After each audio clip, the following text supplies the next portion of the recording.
Hello friends, tally ERP9 में आज हम अकाउंटिंग एंट्रीज में कुछ और एंट्रीज सीखेंगे। सबसे पहले आपको यहाँ पे दिया on 21 May 2013 deposited cash into bank of ₹50,000। आपको यहाँ पे दिया है कि बैंक में हमने कैश डिपॉजिट किया है 50,000 रुपये का,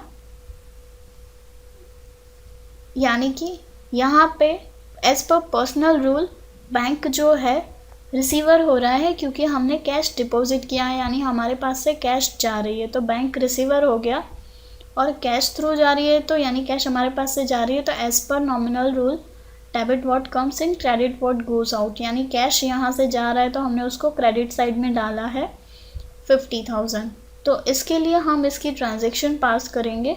bank account debit 50,000 to cash account credit 50,000 as per real and nominal account. उसके बाद हमारे नेक्स्ट ट्रांजेक्शन आपको यहाँ पे दी है on 21 May 2013 paid municipal tax in cash of ₹300।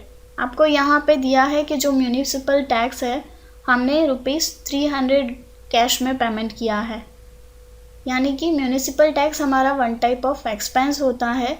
तो as per nominal rule expenses and losses account debit होता है and profit and gain account credit होता है। तो यहाँ पे म्यूनिसिपल टैक्स हम वन टाइप ऑफ हमारा एक्सपेंस रहता है, तो हम एक्सपेंस को ऑलवेज डेबिट साइड में मेंशन करते हैं।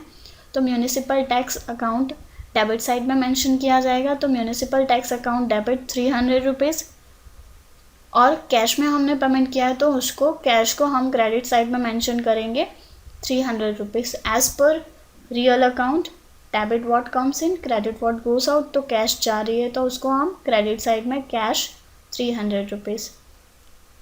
नेक्स्ट एंट्री है on 22 May 2013 interest received ₹1,000 in cash. आपको यहाँ पे बता रहा है कि 22 मई 2013 को हमने इंटरेस्ट रिसीव किया है 1,000 रुपये का कैश से। तो 1,000 रुपये का जो हमने इंटरेस्ट रिसीव किया है, यानी कि कैश हमारे पास आ रही है। तो as per real account debit what comes in credit what goes out, तो हमारे पास आ रही है कैश, तो हम कैश को डेबिट साइड मेंशन करेंगे। और इंटरेस्ट रिसीव यानी कि इंटरेस्ट के फॉर्म में हमने कैश रिसीव किए तो हम इंटरेस्ट रिसीव्ड को क्रेडिट साइड में डालेंगे। तो इसी तरह से हमारी ट्रांजेक्शन होगी cash account debit 1,000, interest received account credit 1,000, यानी कि जो फॉर्म में हमें कैश रिसीव हो रही है, जिसके थ्रू यानी जिस रीज़न थ्रू हमने कैश रिसीव किया है। तो इसी तरह से इंटरेस्ट रिसीव को हम क्रेडिट साइड डालेंगे। तो हम इस तरह से यहाँ पे ट्रांजेक्शन पास करेंगे cash account debit 1,000 to interest received 1,000। Next entry हम पास करेंगे on 24 May 2013 withdraw from bank for private use ₹2,000, यानी बैंक से हमने प्राइवेट यूज़ के लिए विड्रॉ किए हैं ₹2,000। 2,000 रुपीज़ हमने प्राइवेट यूज़ के लिए यानी अपने पर्सनल यूज़ के लिए बैंक में से विड्रॉ किए हैं।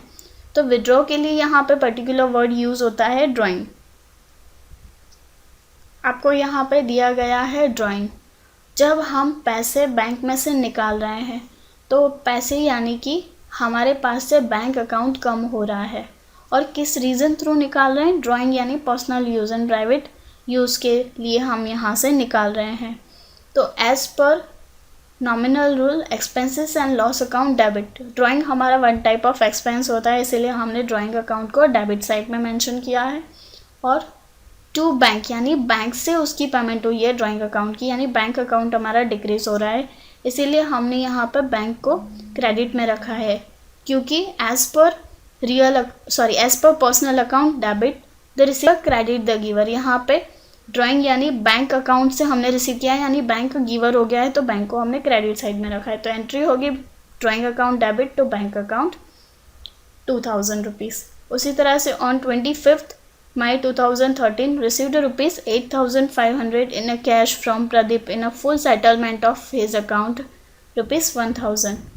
आपको यहाँ पे बताया गया है कि 25 मई 2013 को 875 रुपये कैश में प्रदीप से रिसीव किए हैं फुल सेटलमेंट ऑफ अकाउंट के फुल सेटलमेंट के तौर पे, यानी कि 1000 जो पे करने थे उसमें से 875 रुपये हमने रिसीव किए हैं। तो इस एंट्री की हमें फुल सेटलमेंट एंट्री पास करनी रहेगी। उसमें एंट्री में पास करने के लिए सबसे पहले हमें कैश वर्ड यूज़ करना रहेगा, यानी कि कैश में हमें कितनी अमाउंट मिली है। कैश में हमें मिली है 875, यानी 875 रुपये हमें कैश मिली है। और डिस्काउंट अलाउड किया गया है 125, क्योंकि टोटल अमाउंट थी 1000 रुपीज़, उसमें से प्रदीप ने जो हमें दी है 875 रुपये दी है, तो बाकी की जो डिफरेंस अमाउंट है वो डिस्काउंट अलाउड, यानी कि डिस्काउंट अलाउड अमाउंट हो जाती है 125 रुपये। और प्रदीप ने जो अमाउंट दी है, यानी कि प्रदीप को जो देनी थी टोटल अमाउंट हम डालेंगे टू प्रदीप अकाउंट 1000, यानी कि टोटल जो अमाउंट है प्रदीप के अकाउंट में हम डालेंगे 1000 रुपीज़। तो इसी के लिए हम इसकी ट्रांजैक्शन पास आउट करेंगे।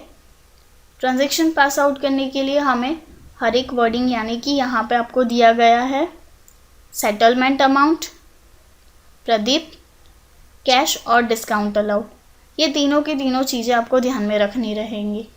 यानी कि सबसे पहले आपको as per real account debit what comes in, credit what goes out. Cash account को हम, यहाँ पे कैश आ रही है तो कैश अकाउंट को हम डेबिट साइड में डालेंगे। और डिस्काउंट अलाउड भी हमें रिसीव हो रहा है क्योंकि प्रदीप ने हमें 875 दिए हैं और डिस्काउंट अलाउड हमने उनको किए हैं, यानी 125 हमने अलाउड किए हैं डिस्काउंट, तो हम उसको भी डेबिट साइड में रखेंगे क्योंकि हमारी वन टाइप ऑफ एक्सपेंस है। और प्रदीप अकाउंट को 1000 डालेंगे फुल्ली अमाउंट से। Thank you.